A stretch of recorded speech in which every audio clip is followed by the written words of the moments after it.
Na Rádio Observador.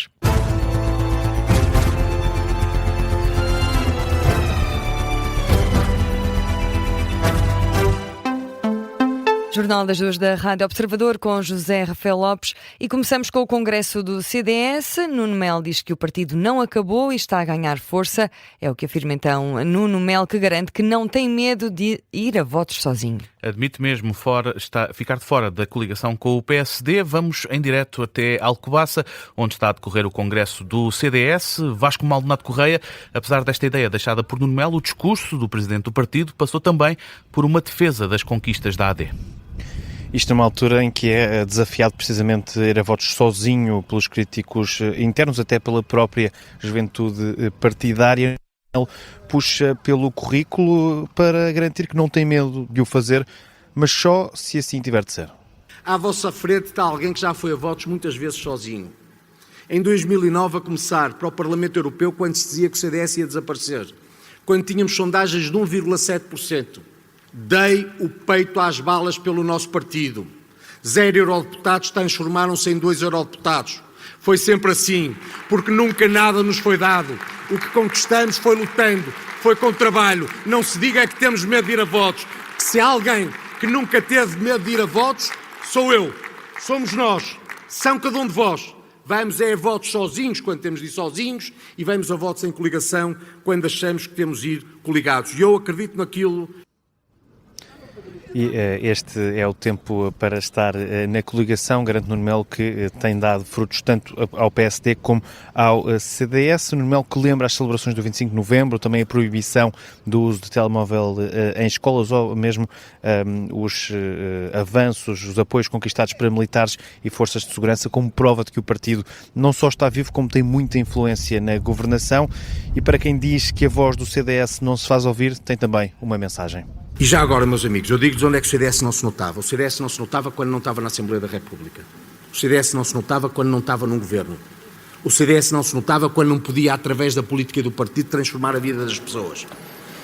O CDS não se notava quando alguns diziam que o CDS tinha acabado. Não acabou. Estamos aqui. Avisos de Nuno Melo, que apresentou há pouco a moção que traz a este Congresso, que na prática, sendo aprovada, significa a reeleição para um terceiro mandato. Diz o Presidente do Partido que esta direção salvou o CDS.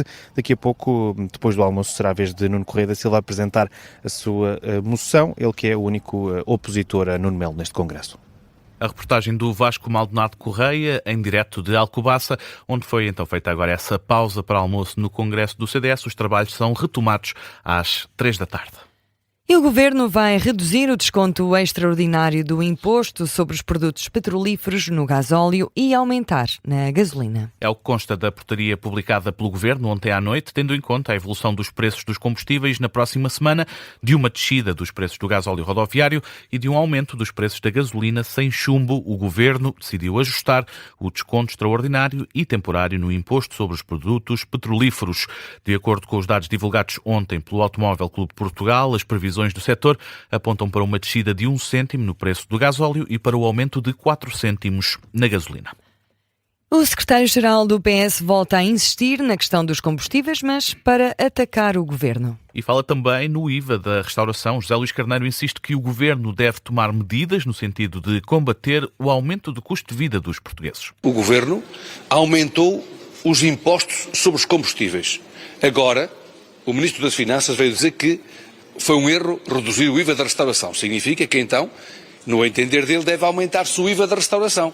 E o Primeiro-Ministro deve esclarecer o país se acompanha ou não as declarações do Ministro das Finanças ou se não acompanha. Do nosso ponto de vista, é um erro grave aquilo que ele disse e será um erro grave se o Governo aumentar os impostos sobre a restauração porque, como se sabe, é um setor que está a sentir já as dificuldades, nomeadamente o aumento do custo de vida. O Governo deve responder ao aumento do custo de vida. Uma posição do secretário-geral do Partido Socialista que surge depois do Ministro das Finanças ter criticado a descida do imposto feita em 2016. Joaquim Miranda Sarmento afirma que a redução do IVA da restauração é um erro crasso e uma medida populista. José Luís Carneiro aponta também à base das lajes, diz que o governo colocou o país numa situação lamentável. Em causa estão declarações do secretário de Estado norte-americano, Marco Rubio, que elogiou Portugal por alegadamente ter aceitado a utilização da base das lajes antes de saber qual era o pedido dos Estados Unidos. Esta declaração foi desmentida por Paulo Rangel através de um comunicado do Ministério Português dos Negócios Estrangeiros, que disse que o pedido a Portugal para a utilização da base das lajes só foi feito já depois do ataque ao Irão, sendo que o governo português só autorizou mediante determinadas condições. É o que se pode ler nesse comunicado. José Luís Carneiro diz que um dos dois governantes está a faltar a verdade, ou Marco Rubio ou o ministro dos Negócios Estrangeiros, Paulo Rangel, e fala numa situação lamentável. Lamento que o governo tenha colocado Portugal nesta posição lamentável. É uma declaração do ministro dos Negócios Estrangeiros que desmente uma declaração do secretário de Estado norte-americano. Um dos dois está a faltar à verdade. Vamos aguardar pela ida do Ministro dos Negócios Estrangeiros à Assembleia da República. Palavras de José Luís Carneiro. Paulo Rangel, que foi chamado ao Parlamento a pedido do PS para prestar esclarecimentos sobre a utilização da base das lajes por parte dos Estados Unidos da América. O aeroporto de Lisboa está a registrar atrasos a ultrapassar 1 hora. Em causa estão dificuldades técnicas no controle de fronteiras. São informações da PSP e da Aeroportos de Portugal. A área das partidas do aeroporto Humberto Delgado está neste momento com longas filas. Segundo a ANA, a situação está ainda assim a melhorar. O controle de fronteiras na zona das chegadas do aeroporto está sem constrangimentos. E o que é que está a ser feito pelas autoridades para lidar com este problema? Segundo um porta-voz da PSP, todos os esforços para repor os tempos de referência na zona de partidas. A ANA está a colaborar com as equipas nos aeroportos para apoiar os passageiros e também está a colaborar com as autoridades responsáveis pelo controle de fronteiras para aliviar os constrangimentos causados na operação aeroportuária. E José, já terminaram os jogos de hoje da 2ª Divisão e os lugares de topo já estão decididos. Com destaque para o Académico de Viseu, que 37 anos depois está de regresso ao principal escalão do futebol português, e o Torriense vai jogar o play-off de subida frente ao antepenúltimo classificado da Primeira Liga. Jogo esse que só fica decidido hoje, sendo que ainda há dúvidas sobre que equipa da Primeira Liga é que vai estar nessa posição. Em cima da mesa está o Nacional da Madeira, o Estrela da Amadora, o Casa Pia e o Tondela, que vão decidir hoje, durante a tarde, quem é que desce e quem é que vai a esse play-off. No segundo escalão já se conhecia o vencedor do campeonato, o Marítimo, que se sagrou campeão a 2 jornadas do fim. O Académico de Viseu confirmou hoje a subida, depois de empatar a 0 com o Sporting B. Em terceiro lugar está então o Torriense, que, apesar de somar os mesmos pontos que o Académico de Viseu, fica no lugar de play-off por estar em desvantagem no confronto direto. Hoje é dia também de emoções fortes no futebol, com as decisões da Primeira Liga, numa emissão especial de desporto, especial na Rádio Observador, que arranca depois das 3. É isso mesmo. E é assim que fechamos o Jornal das 2, edição do jornalista José Rafael Lopes. Daqui a pouco temos nova edição de Conversas do Fim do Mundo. Até já. Até já.